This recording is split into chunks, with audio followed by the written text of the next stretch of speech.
Yes, it is me, Gerald the Poupée, and you are watching Shooting Shit. Yes. The following podcast is brought to you by the Johners Podcasting Network, found exclusively at WrestlingWithJohners.com. All right, ladies and gentlemen, welcome back to episode 34 of Shooting Shit. Man, if you joined us for 33 and you came back for 34, we do appreciate you. 33 blew up, man. It took a life of its own after 24 hours, gentlemen. So, for that, I got the boys up here a little surprise. So, DDJ, the premiere, Joey K, I've made you guys wait long enough. Let's get into this intro, and I'll show you guys what we got. Episode 34, The Boys Gets a Surprise, starts now.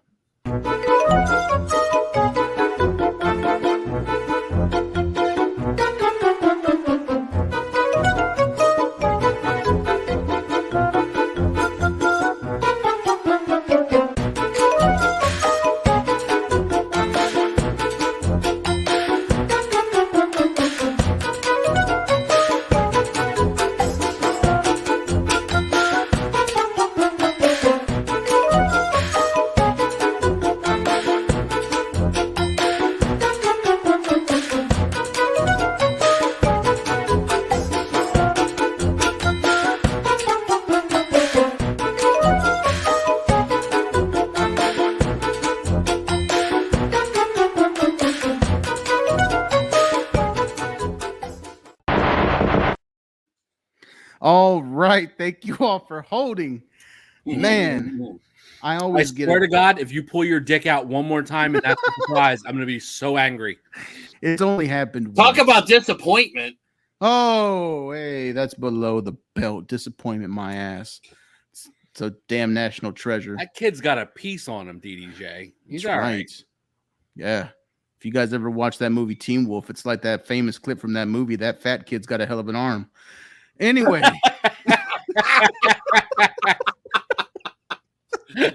And we're already off the rails. There are no rails where we're going, DDJ. We don't need roads. roads? Rails? We don't need rails. We don't need rails. What about roads? No roads either. Gentlemen, are you ready to see this nice surprise after episode 33 blew up? I do. I am. Here we go. Drum roll, please.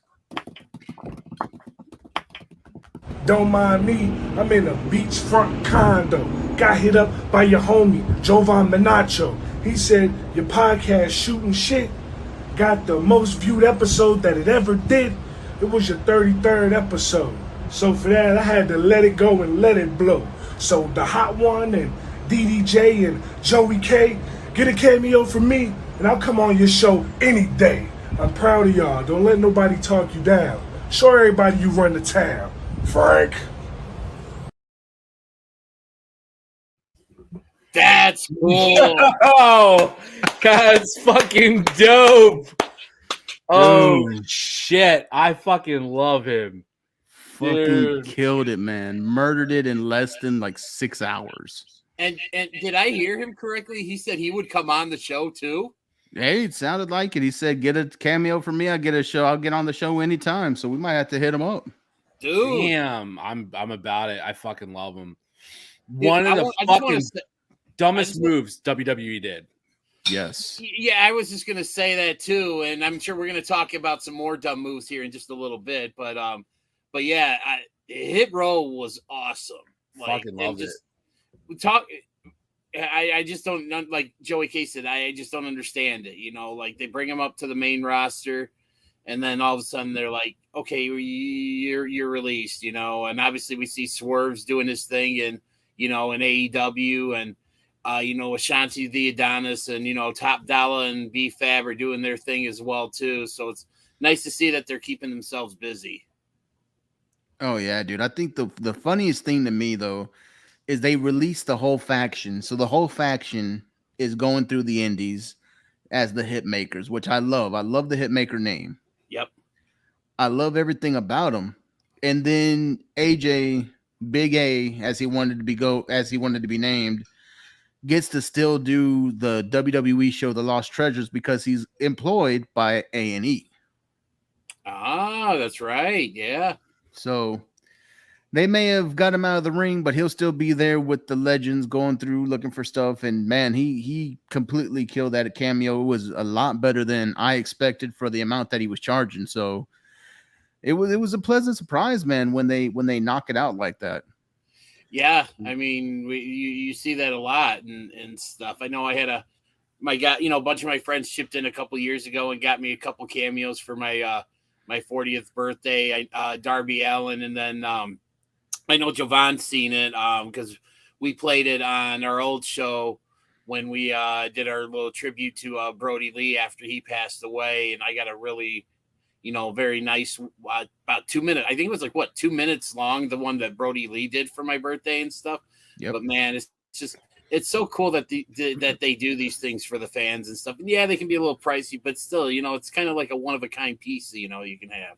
Dude, I did one for my brother for his birthday, and I had Christopher Daniels do it.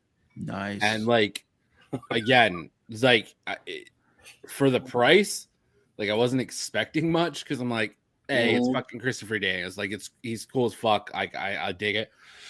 Dude, he went like hardcore, like, all kinds of shit. Everything that I left for him about my brother, he would bring up and throw in there. It was like he was cool as fuck. And it was like, yeah, I want to say it was like a minute and a half, like 2 minutes long. And I'm like, other people charge like 5 to 10 times that amount for like 30 seconds at best.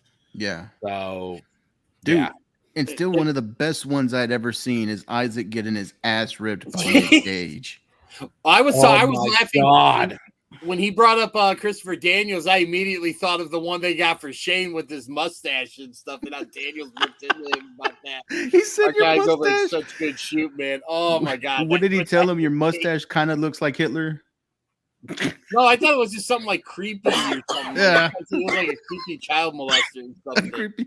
Same thing. Oh, we almost lost Joey K. Fuck, dude, that was so funny. The funnier part was watching his reaction to the video. Yeah. Yes. Like, I don't know. I was in tears, like just like watching the fucking sad reaction of it. It's like finding out Christmas isn't real. You just kind of get that. Just didn't he? What did he say about like his sweating or something like that? Oh my god! He hit up him sweating too much. The sweat on his upper lip. You sweat on your upper lip and forehead. I was like, dude, what the fuck? He went so hard. He went so hard. It was great. It makes me laugh. Beautiful. Well, fucking boys, cameo, dude. Cameos, fucking please. A1, man. A1. We had that little cameo shout out from AJ Francis. If you guys don't know, that is the former Top Dollar, like we said, from Hit Row, which unfortunately, real quick, if you don't know, now you know. Now you know. And formerly of the NXT brand, formerly of the WWE main roster, and it seems like this formerly of NXT might be something that's going to catch on. NXT with another wave of releases, and then rumors circulating that they may do 90-day contracts on some of these people, and if they're not progressing, they're going to let them go. What do you guys think about that? Releases in the 90-day contract idea? Well, you and I kind of talked about this a little bit on when we were on Ring Around the Jabroni. It's a great show that Sarah Visick over at Buckle Bomb Entertainment did, and stuff. So shout out to our girl Sarah, is doing some great things with Buckle Bomb, and that was one of the things we talked about. And if you didn't catch that, first off, shame on you, because you could have seen me win or be a co-champ. But anyways, but no, I in a sense I get why they do it, because when you really think about it, when you get a new job, they usually put you like on a 90-day probationary period just to see if you can handle it or something. Then usually after 90 days, if they think there's something there, they'll keep you aboard. But if they just don't think you're catching on or taking to it as quickly as you should, then, they let you go. And I mean, that's kind of how I look at this there. Now, obviously, jobs like, what we have versus what, these men and women go out to do, it's a little bit, very drastically different. But at the same time, again, it is a job, just some people, they don't catch on. But like we also said too, I'm sure with this 90-day thing, if this is actually true, if there's someone that they really think has potential or something, they're going to obviously bend the rules to their favor. It's no different than any other edict or whatever they do or anything. They'll use the rules, or they'll play the rules to how they see benefits them the most. Right. Joey K, what you got, man? 90-day contracts for some of these NXT 2.0 wrestlers. I think it makes sense because NXT 2.0 is a bunch of dog shit. So I really don't care. I mean, honestly, give them fucking 2-week contracts for all I care. Because if I got to see half these stupid people on my TV one more time, I'm going to fucking Elvis that shit with my 45. Be truthful with you. You mean, wait, you're going to Elvis that shit with your 45? Didn't Elvis die on the crapper? Allegedly. Also, he's probably not dead. More in common with Joey K than what you think. Conspiracy theories with Joey K. Who's the fucking king, baby? Anyway, listen. The truth is this. NXT 2.0 has not lived up to the hype. I talk a lot of shit about it, but the truth is it has not lived up to the hype. It's not anything worth watching. I can't get behind it. I don't like the new characters. I don't like the direction they went with.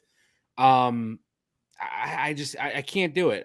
NXT was the home of the indie darling, and they had a real great thing going with it. You had guys like, Gargano and Ciampa. You had when Finn came in. I mean, think of the debuts that happened there. Samoa Joe debuted there. Shinsuke Nakamura debuted against Sami Zayn in one of the classic NXT matches. Like, there's so many great things that happen with NXT. And then this 2.0 thing, and I get it. They want to hype the Performance Center. They want to build up new talent. They want homegrown talent like WWE has always wanted. But the truth is, I don't want it on my fucking TV on Tuesday nights. I don't care. You know what? As much as I shit on AEW Dark, I'd rather watch AEW Dark. At least it's on YouTube, so I don't have to fucking waste DVR space on it. Number 2 is, yeah, cool. Grow your talent, but it's a very niche thing. It's not a mainstream thing. It's not worth mainstream television. I mean, who do you really have there? And then now they've brought up, or released for that matter, all their fucking top superstars, which I'm not even going to rant and rave tonight because I'm going to leave that to our fucking white meat baby face over here. I'm going to let him actually go full fucking premiere. I'm going to sit back, ask me some fucking trivia questions, and let him go do his goddamn thing. So, hey, DDJ, how about you tell me how you feel about NXT 2.0 now? You know what? Before I go into my, channel my inner Joey K, Jovan, what are your thoughts on this? Man, look, I was ready to hear your hot takes too. I'm going to throw out a few of my own just to prime it, like you got to do with the lawnmower every once in a while. Prime that thing before you get it running. I'm going to be the primer here because Joey pulled it out the garage. I'm priming. DDJ is going to take us home on this point.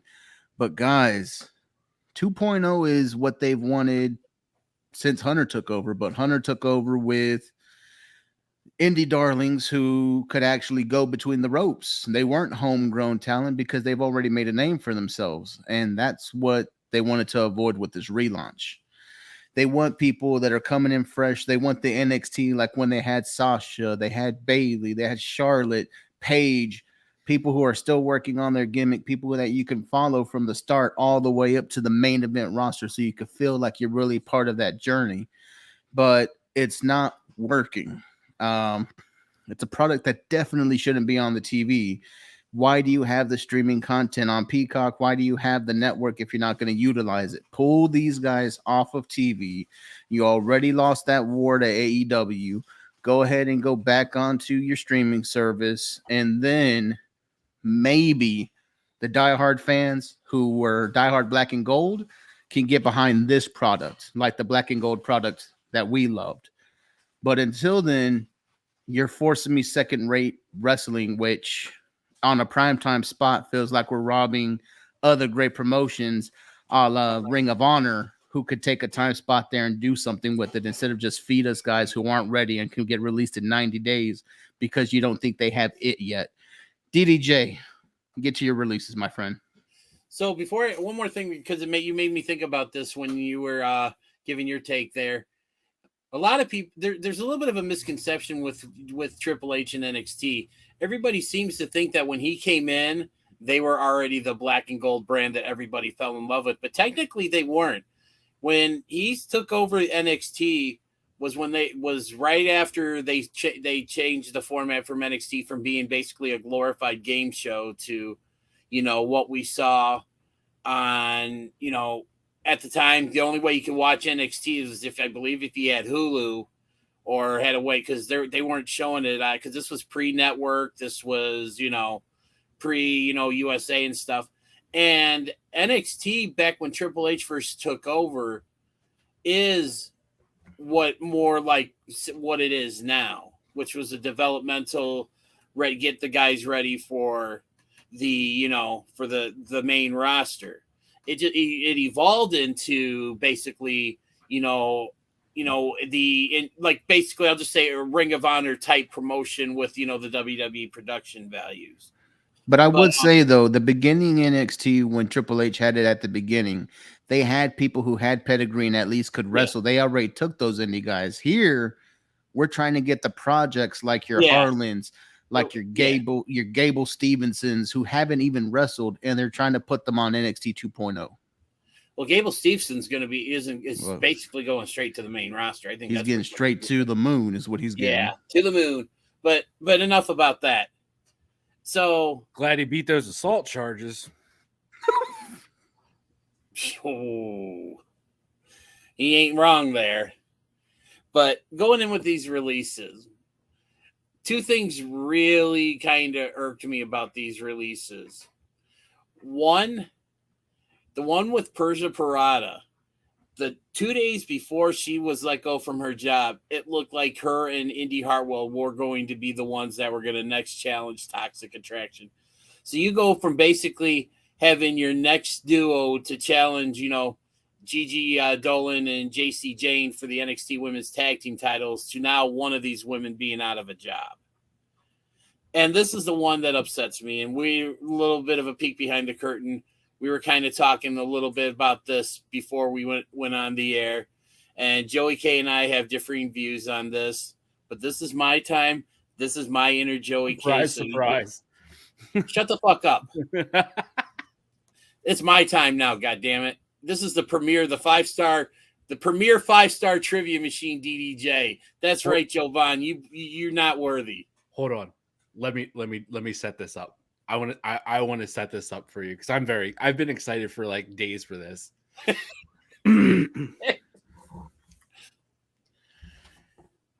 This is the 3-star trivia machine, Joey K,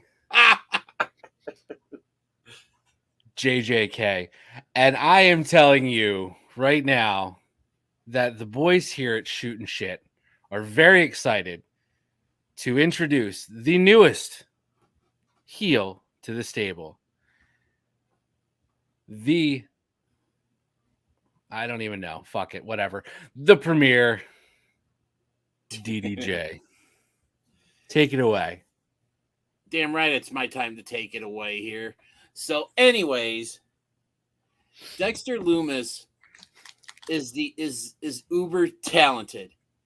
For him to play the kind of role he does, where basically he has to show no emotion, no talking, takes a lot more talent than I think people realize or give him credit for.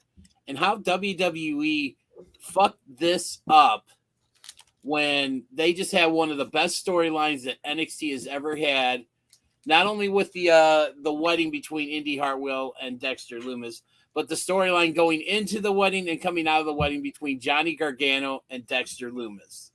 Come on, that shit right there. That's why stuff like that is why I like pro wrestling. And for these stupid idiots that sit there and decide, oh yeah, he's not good enough, we're gonna let him go. You know what?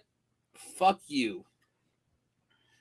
Because the people that are making these decisions about the talent clearly have no idea what the fuck they're doing. Hell, the three of us could go in there and do a much better job as talent evaluators. That's true. That's true. Well, we could probably write better storylines too. Not That's only 100%. on NXT 2.0, but the main roster. Mhm. So, in closing, just letting Dexter Lumis go, killing off Index, which was one of the greatest power couples NXT has ever seen. Stupid. About as stupid as that shit-eating grin or whatever Joey K has on his face right now. I'm letting you do your thing. And I'm doing my thing, damn it. Ladies and gentlemen, for our very first time ever having to say this, the Shootin' Shit podcast does acknowledge that these thoughts are the thoughts of Dennis Day Jr. and Dennis Day Jr.'s alone. All hate mail for that little shoot must go to @DennisWDayJR on My Twitter. socials are right on the screen here if you're watching this on YouTube, so come at me. And Facebook. Come at me, bro. Come at me, bro. But in closing, I'm gonna quote legendary manager Jim Cornette. Thank you, fuck you, good night. Hey, we have a 2 corny limit per show, so that's one. We don't do the other one today. But Dennis is hot under the collar. Joey K has finally got that sweet release of hearing DDJ just go off and channel his inner premiere. 34 fucking episodes. 34. It took 34 episodes for him to finally get heated. You know what? 34 episodes. Man, that's a long time. But you know what's been around a long time as well? Ladies and gentlemen, we are recording this on May 3rd, which will forever go down in wrestling history as the Bullet Club Day. Too sweet. That is too sweet, gentlemen, because once you're Bullet Club, you are Bullet Club for life. Now, gentlemen, let's talk Bullet Club, baby. I see we all have Bullet Club shirts. DDJ with the Adam Cole, baby. Joey K with the GOD. I'm rocking the GOD. Bullet Club, most inspirational faction in all of pro wrestling or not? Now, what do you mean by inspirational? Well, could mean whatever you want it to mean, Dennis. Okay, so factions in this day and age seem to come and go. I mean, really, when you think about it, the only there's really no faction out there currently that has had the staying power as the Bullet Club, and that's anywhere. And I'm even including like the New Day, because I think the New Day is really about the only other faction in terms of currently going that's had almost as much longevity as the Bullet Club. I mean, there really is. It's basically just Bullet Club and New Day. There's nothing else. And I mean, and there've been so many iterations of Bullet Club. I mean, you have the original faction where I believe it was Prince Devitt, Tama Tonga, Bad Luck Fale, and Carl Anderson. You know, then it grew. You know, you got had Tagaloa come in. You had Doc Gallows, everybody else. And, you had guys like AJ Styles come in to take over the group when when Devitt left to go to WWE. And what the fuck is Haku's problem? Shout out if you knew what that's from at all, but go ahead. Man, I'll tell you what, Haku's one guy I would not want to say. So I would be on my best behavior around. I fucking love him. Go on. He's awesome. Yes, he is awesome. Yeah, I think the guy that's such good shoot have a running gag that you don't talk bad about Haku. Haku will kick your ass. Yep. So didn't he take a guy's eye out at a bar with Ric Flair? No, he ripped out a guy. He took out a guy's nose. Like, yeah, even worse. He's also, from what I've heard, or I don't know, and I think this has been proven or it's been confirmed. Haku is one of only 2 guys that Andre the Giant was ever afraid of. The other being Harley Race.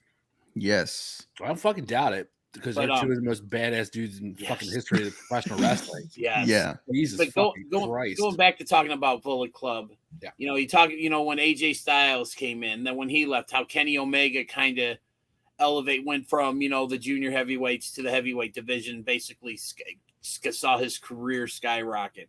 Then you had the Young Bucks, Cody, and now the current evolution that we have with, Jay White leading the group, with Hikuleo, Jovan's favorite Chase Owens, Bad Luck Fale still sticking around. The Good Brothers are now back in, in the fray. You got Chris Bay from Impact Wrestling that's part of the Bullet Club. I mean, it's just, and with what happened this past week, really Bullet Club's about as strong as they've ever been. And I mean, for a group that's been around now for 9 years to still be this relevant and this prominently featured, in a promotion, that really says something about just this group. And think about what this group has not only done for Japanese wrestling, but what it's done for American wrestling. If it's not for Bullet Club, we're not seeing the shirts in Hot Topic. We don't get All In if there's no Bullet Club. Yeah. Which means we don't get AEW. And it's just, the Bullet Club is I honestly, you know what? A little bit of a hot take here. I would say the Bullet Club has probably, maybe outside of the original iteration of the NWO, has probably made the biggest impact in the history of professional wrestling when it comes to factions. And I'm even saying that they've made an even bigger impact on this sport than the Four Horsemen. And you guys know how big a fan of the Four Horsemen I am. They've made a bigger impact on this business than DX, the Shield. Is there really, what is there anybody that really, other than the NWO, could say has made that much of an impact on the business and for the sustained period of time? I don't see it. I'll agree with everything you said. There in the history of professional wrestling, I don't think there's been a single faction that's done more for the business of professional wrestling. And DDJ called it. Without the Bullet Club, there is no All In. Without All In, there's no AEW. It's a domino effect. Without the Bullet Club, the resurgence of professional wrestling would not be happening. Our show wouldn't exist. The popularity of pro wrestling wouldn't be there because the Bullet Club made it cool again. Yep. And that's 100% from the shirts, the logo, the Funko Pops, for fuck's sake. Yeah, the Funko Pops, but all that shit, everything. We don't think about this. Prior to Bullet Club, New Japan was still thought of as like the tape trading type pro wrestling show. Yes. Yeah. We don't have New Japan World where we can get fucking $10 streaming service. That was the Bullet Club. That opened up the rest of the world to what's happening in New Japan Pro Wrestling.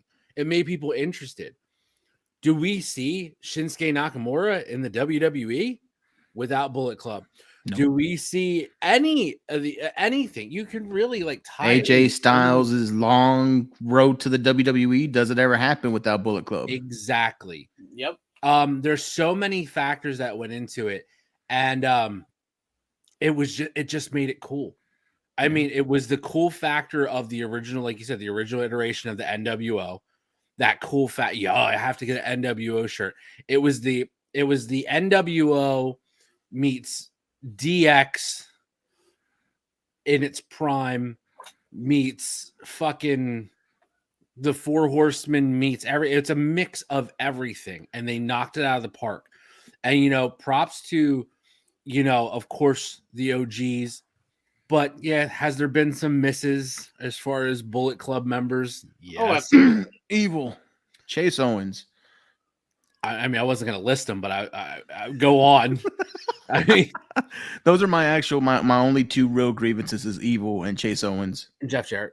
God, yeah, Jeff Jarrett. For that hot minute. But you know what? Here's the truth, though.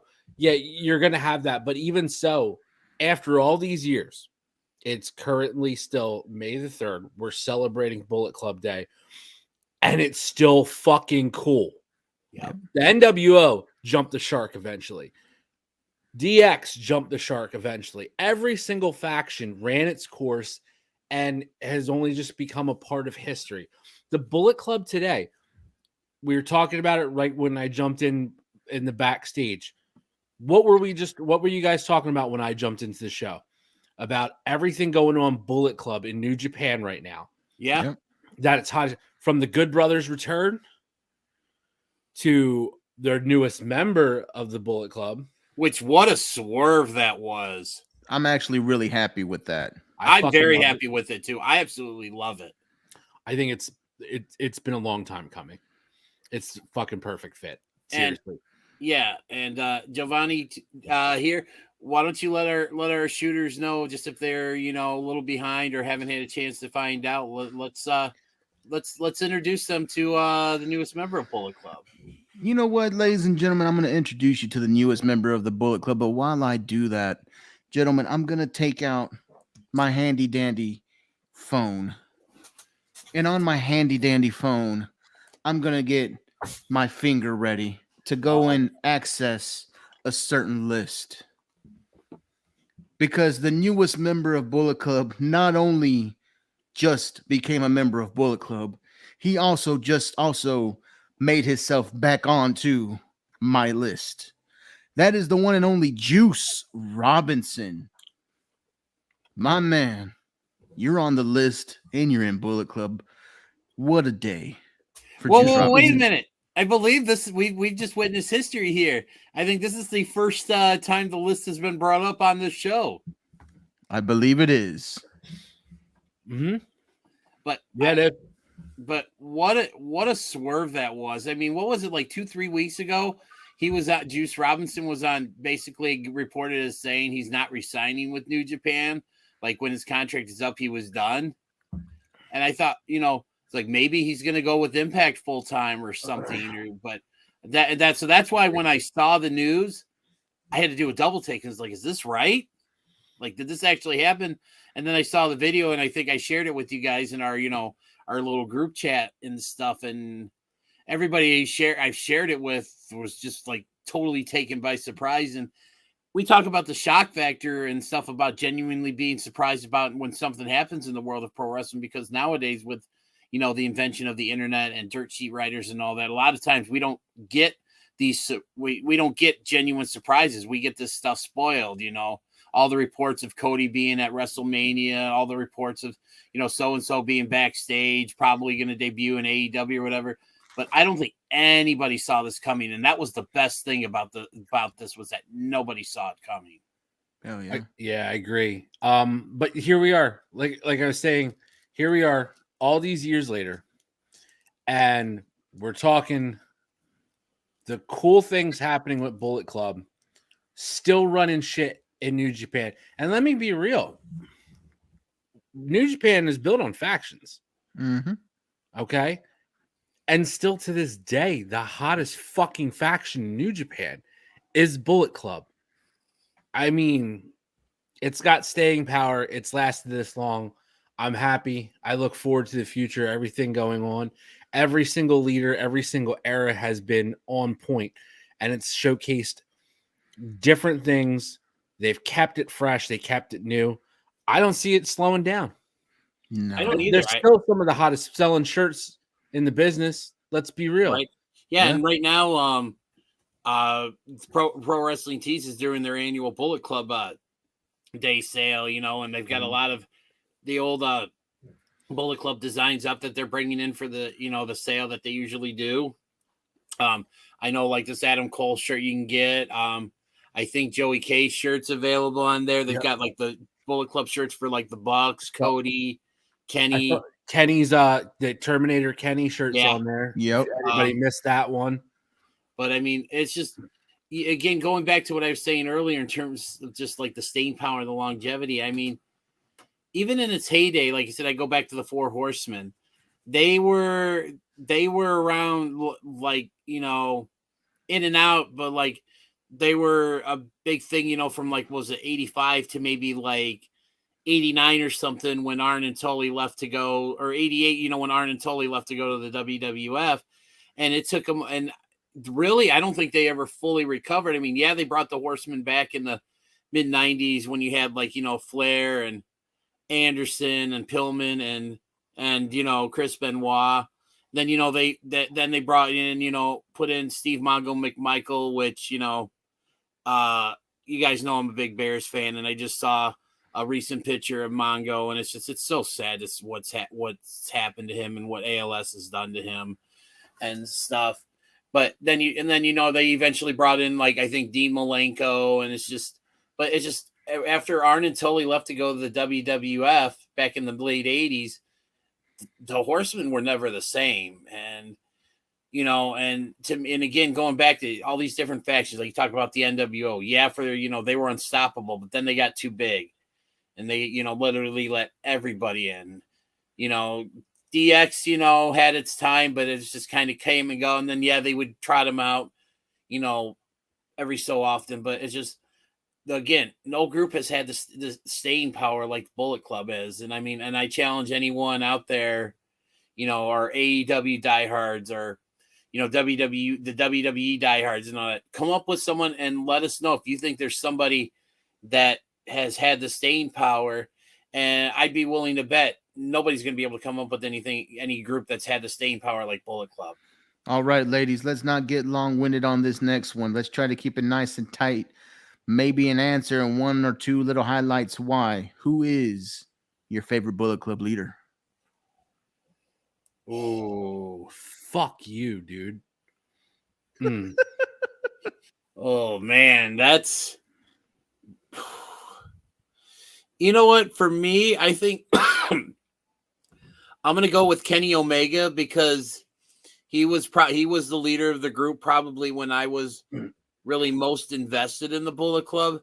Although I'm going to say this right now, Jay White's giving Kenny Omega a run for his money for my favorite leader. All right. Premier. That's such a hard question. That's a good one though. Every fucking era has had something really, really interesting, good, and special. Obviously the Kenny era was big and led to what we see the current state of pro wrestling as far as AEW goes, and the Elite. AJ, I loved AJ got to be the breakout star that I always hoped he would be from the years of TNA Impact. And you can't deny it, man. The Switchblade era has been real fucking great. I've been high on Jay White since his original return from excursion in New Japan. When Kenny wanted to bring him into the Bullet Club and he fucking turned on him. You guys remember that? That was he went with Chaos. Jay White has grown so much and has fit so perfectly in that. But all that said, and there's a case for every single one. I love it.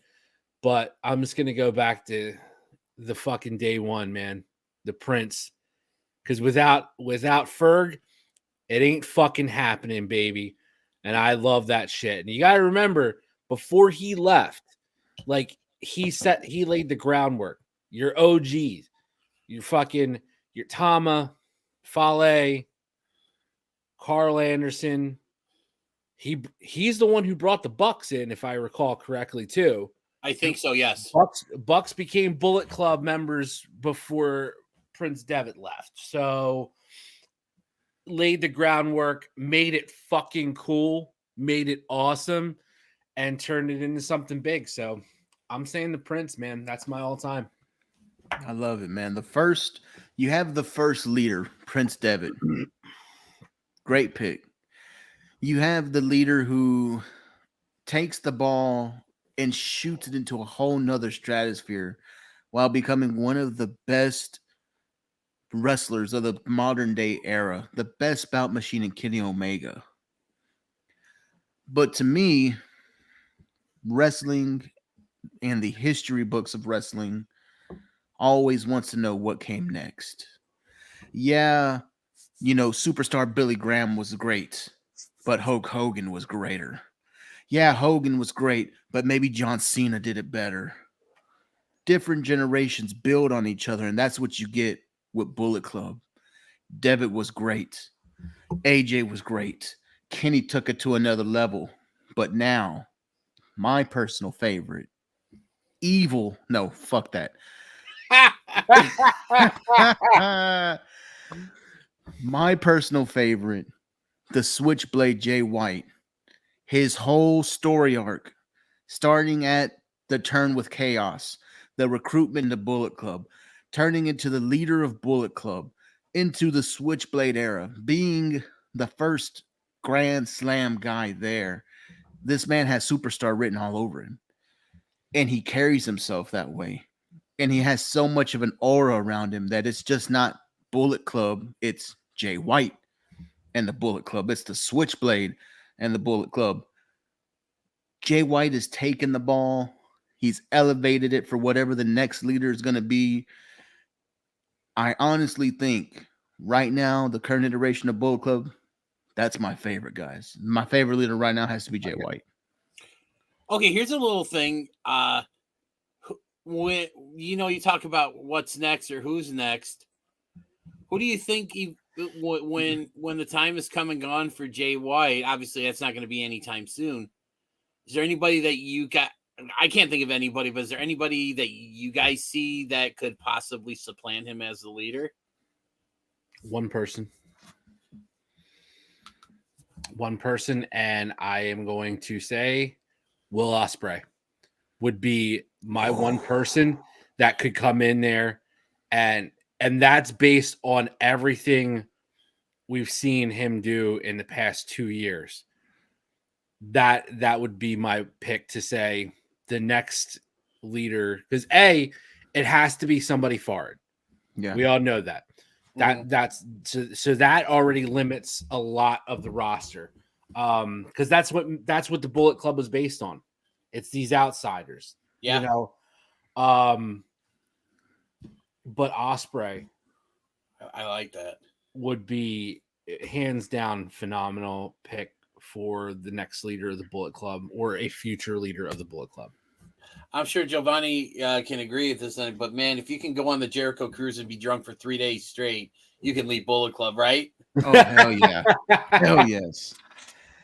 I like that, Joey K, but I have a feeling with some of the news that we're going to get into with NJPW in a second, we'll breeze through the news real quick. The Good Brothers are back. That's Bullet Club OGs. Yeah. Mm-hmm. I've always felt like a certain OG in the Bullet Club never really has gotten his full due. I think I know where you're going with this. And he had a subsect of Bullet Club, which I feel like could actually make a comeback. But give me Tama Tonga finally takes over the Bullet Club, man. I feel it coming. I feel a great Bullet Club Civil War, because every time we do, we get amazing stuff and a great leader. And Tama Tonga's your day one. Day one. I love that. I think that's my 1A. Ospreay, is up there, but my 1A absolutely Tama. That's a great pick. Remember, like when I don't know who it was between the three of us that kind of first discovered, that the GODs were being kicked out of Bullet Club. But remember how shocked we all were? Yep. Yeah, that was surreal. So, DDJ, hit the people with our NJPW updates of the week so we can go on and get out of the Japan of the New Japan. The Japan of the New Japan, huh? Well, I meant to say the Pan of New Japan, but it didn't come out right. Yeah, well. Anyway, so a lot of New Japan, in the news, obviously, for many reasons. First and foremost, Forbidden Door, coming up in June. Tickets are going to be going on sale this Friday, I believe, at 10 a.m. Central Time. So good luck to everyone out there trying to get the tickets. Hopefully Giovanni and I are going to trying to get tickets. And if we get tickets, hopefully we'll run into some of our, our shooters out there. Definitely feel free to beer us. I drink Coors Light, so. Oh, he drinks Rocky Mountain piss water I'll drink anything but. So You see know us what? bear us. You know what? I'm channeling my inner Joey K for a second time tonight. Fuck you, Jovan. Is that an offer? No, it's not an offer because you couldn't handle An this. offer. Oh, I can't handle that. I can't. But handle anyways, Two meaty men slapping meat. We are. Okay. I think you broke Jovan. I think Jovan has been broken, ladies and gentlemen. That's my favorite phrase. I couldn't. I'm sorry. But anyways, we already talked about one, probably the most new Japan newsworthy item of this past week, and that Bullet Club has a new member with one Juice Robinson, who made a shocking, I guess you could say, return to Japan when he was telling everybody that he wasn't resigning, he was done with New Japan, and he showed up after a new United States champion was crowned. And for those of you who don't remember, Sonata recently won the United States Championship, but was injured in a match and had to vacate the title. And they just had a match between, it was Hiroshi Tanahashi and I believe it's Tomohiro Ishii. And Tanahashi's your new United States champion. But after the match, who I think it was it who was it that came out to confront him? Do you remember offhand before the big reveal? I know Chase Owens was in the ring, but wasn't there someone else? Was there someone else that confronted him? Fuck Chase Owens. I don't remember who else was in the ring. Okay. But anyways, then a masked man shows up and, attacks Tanahashi, and it's revealed to be Juice Robinson. And we're all in agreement. We all love the move. What a swerve. Not only do we have Whose house? What's that? Whose house? Swerve's house. Run's house, bitch. The fuck you from? Whose house? Run's house. Dude, this isn't the 1980s, you old fart. You're older than me, you fuckhead. Yeah, you're the old fart. I'm the dusty old fart. So, but anyway, you kids get off my lawn. Yeah. But anyways, going back to the news, I mean, new United States champion, new Bullet Club member. We also alluded to the fact that Tama Tonga is your new never open weight champion. He dethroned Evil, and his first challenger looks like it's going to be Machine Gun Carl Anderson. With the Good Brothers now finally back in Japan. That's gonna be great. You got two OG Bullet Club members going at it, and one smoking hot Asian wife. Yeah. Wait, is she still the smoking hot Asian wife? I think she is. I haven't heard that they broke it up, and if they have, put her on the list. You want to talk about someone that's got a smoking hot Asian wife? Let's throw out Josh Alexander, man. Whoo, you see, yes. She's very active on Twitter. She's actually very fun follow, and stuff. But she's very easy on the eyes as well too. So DDJ's fun follows of the week. Also, Bullet Club wasn't done. Bullet Club's. We also got new IWGP World Tag Team Champions. Bad Luck Fale, and again, Giovanni Tuhati's favorite Gaijin, Chase Owens, are your new World Tag Team Champions, dethroning. I was very upset at this though because we're big. I'm a big United Empire fan. So sad to see that Jeff Cobb and the Great O'Con lost the belts, but hopefully they'll get them back soon. But makes no sense. About a fucking cup of coffee, so I'm disappointed in that. Yeah, Jesus Christ! But Chase Owens can't wrestle. Chase Owens fucking eat a bag of hot dicks. All of them to the throat. All of them. Yeah. But I think that I covered everything. Did I miss anything? Sounds like you have your shit covered to me, man. I just make sure to wipe all the time, so I'll make sure I don't leave anything behind. On that note, ladies and gentlemen, this is Shit in the Rear View, where we hit on something in the past that we didn't get to talk about because we weren't together for a good while. Everybody was on their sabbaticals. DDJ was busy getting the $1 Million Man's kneecaps replaced into him. Joey K was still trying to take that beautiful shit in the shitty town of Philadelphia. Oh, wow. Fuck you. Just because your team got an F- in their fucking draft grade and the Eagles got an A+, doesn't mean you have to be a dick. You know what? Me and my team are having emotional issues right now. I'm about to have a It's called Jerry fucking Jones. yeah, we blew it this year. Christ. I know it sucks. It's a lot of humble pie to eat when your draft sucks that bad. But anyways, shit in the rear view, man. WrestleMania in the beautiful stadium that is Jerry's World. Ain't that a bitch? Back in the dick on that one, guys. Was this one of the better WrestleManias that we've seen in a while? Absolutely. Hands down. Night one was probably, I'm not going to just say probably, night one was the best, I guess you could say, show WWE has put on, or I guess now what they call them, premium live events. It's probably the best. Again, I'm going to go back and say it. It was the best, like, single show WWE has put on in a very long time. I mean, it was about as good as you can get. I mean, you had the main event with Austin versus KO, which Austin, for someone who hadn't wrestled in 19 years, obviously he didn't take a lot of, I was surprised he took as many bumps as he did, but damn, he still has it. You had that amazing women's title match, and I'm not talking about Charlotte versus Ronda Rousey. I'm talking about Becky versus Bianca, which was my favorite match of WrestleMania both nights. I just thought that was about as good as you can get with a WWE show. And then obviously night two, had a lot of whoa. Technical foul.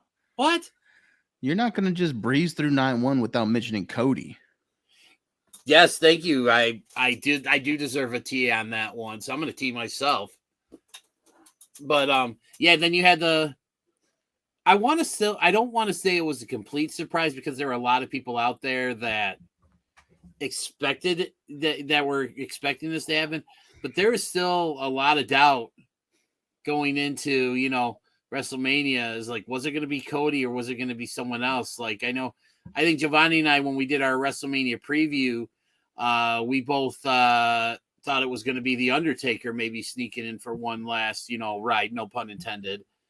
But but I mean, and the crowd went absolutely apeshit for Cody, and that, and I mean, this wasn't the smoke and mirrors Cody. This wasn't dashing Cody Rhodes. This wasn't Cody with the mask and the guys handing out the paper bags and stuff.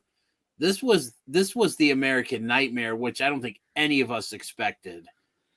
So, I mean, yeah. And I mean, it's just, again, great night.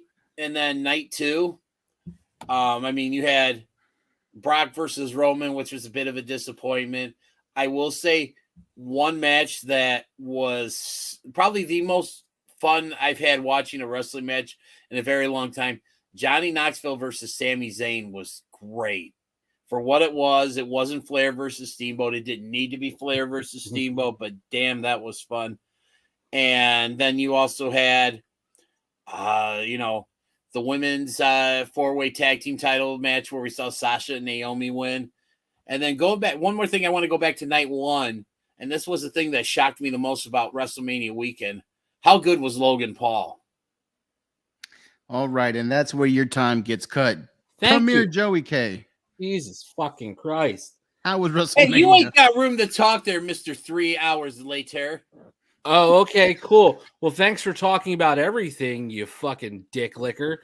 Anyhow, fuck. What do I get left to talk? Oh, yeah, the pre-show was great. Fuck off. No, honestly, it was probably the best Mania.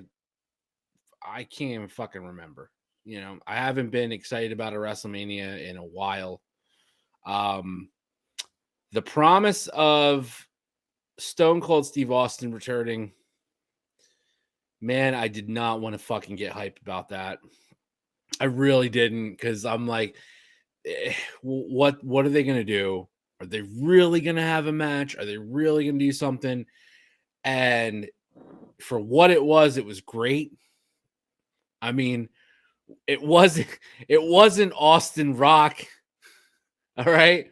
It wasn't fucking, I mean, shit. It wasn't a lot of things. But for what it was pretty fucking awesome. And Kevin Owens was the perfect person to really kind of put it out there.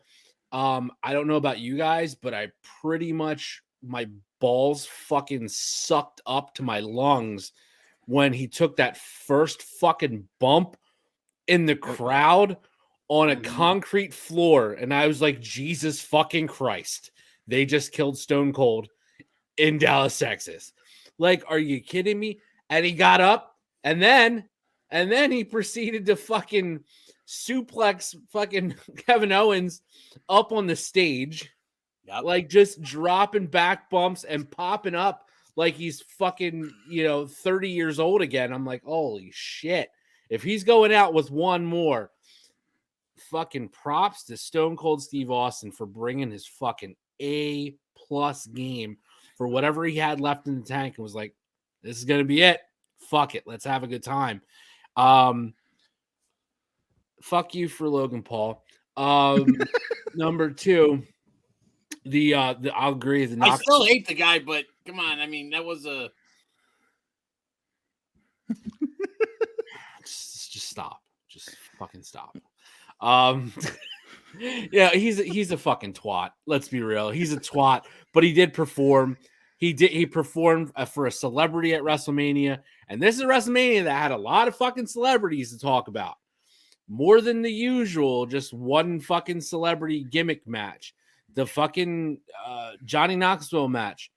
Yeah. Was it a big goofball shit show? Of course. Was it going to be anything different? Fuck no. And if you thought so, you're a moron. But it was great for what it was. I laughed my ass off. We got a real big kick out of it. My young son made a debut again. Pat McAfee is a goddamn fucking national treasure. Yes. Got him.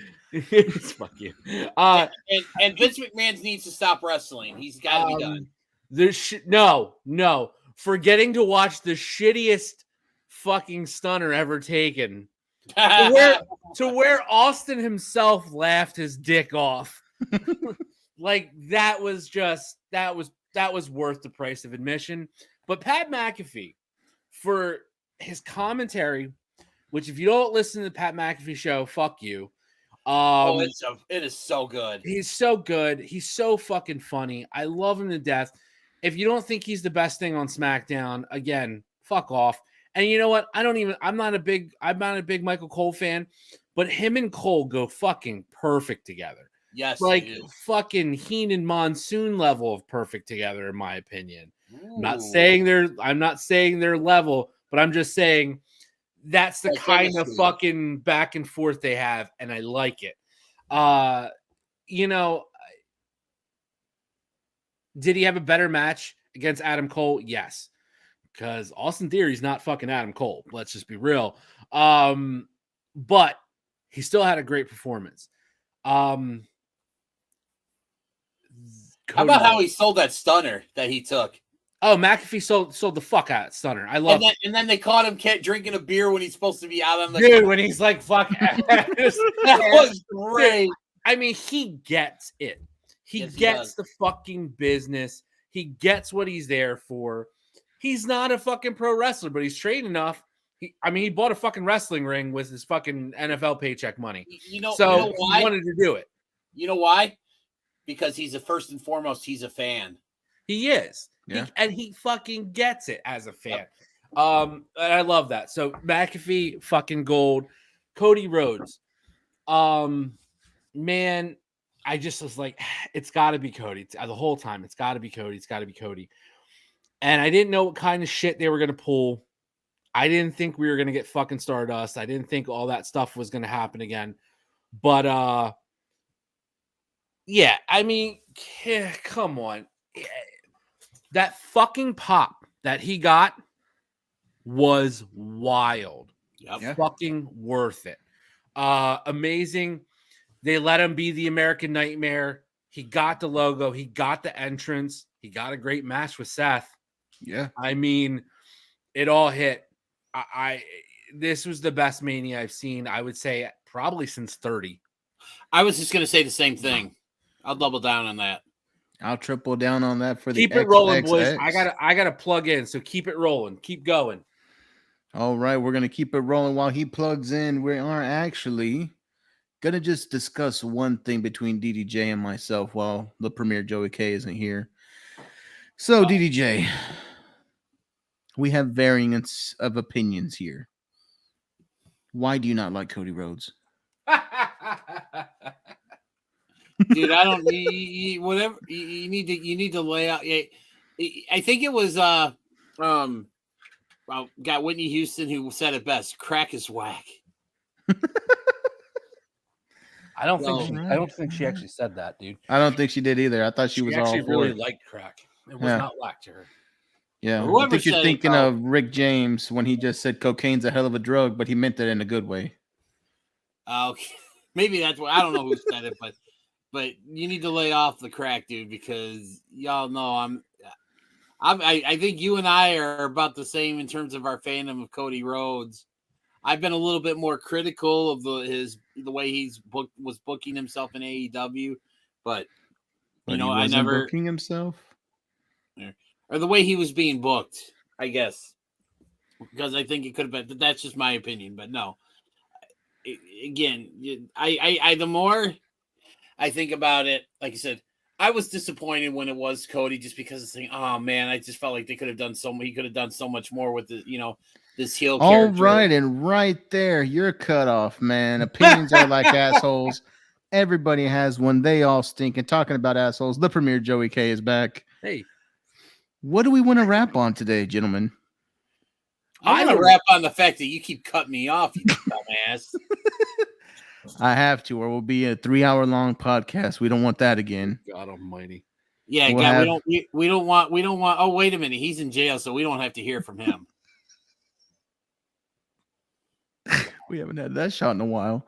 Oh, I want to wrap on one thing. hit it. All of us have spent a small fortune through pro wrestling tees. Some of us more than others.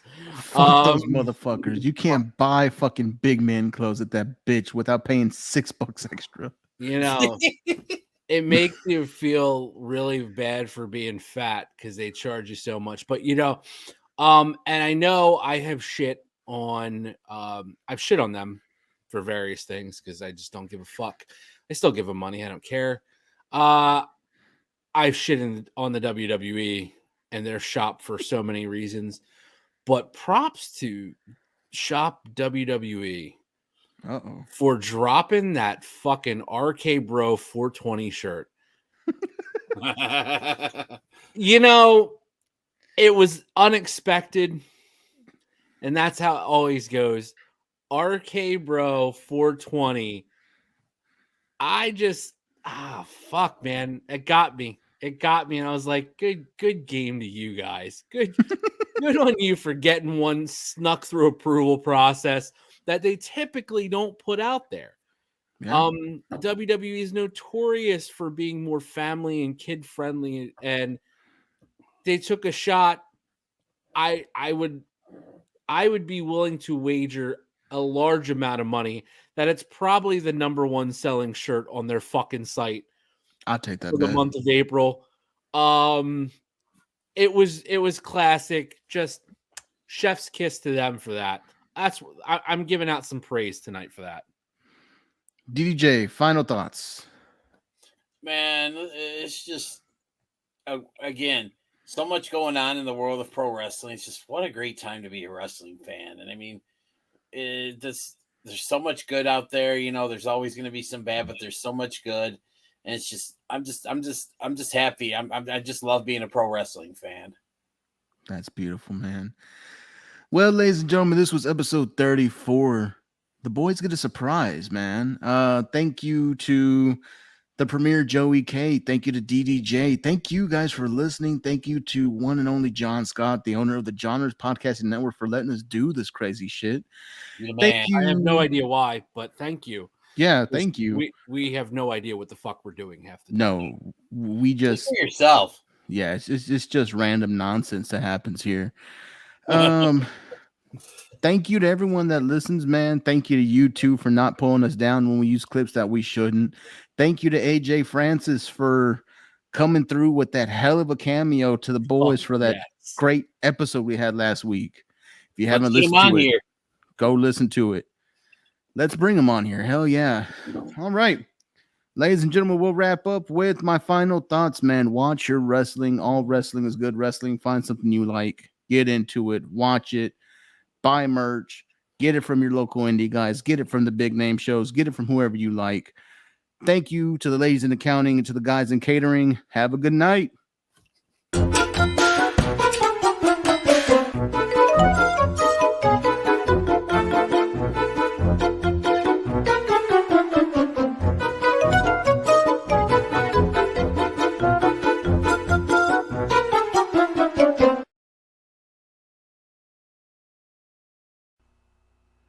Do not forget to hit the like and subscribe button.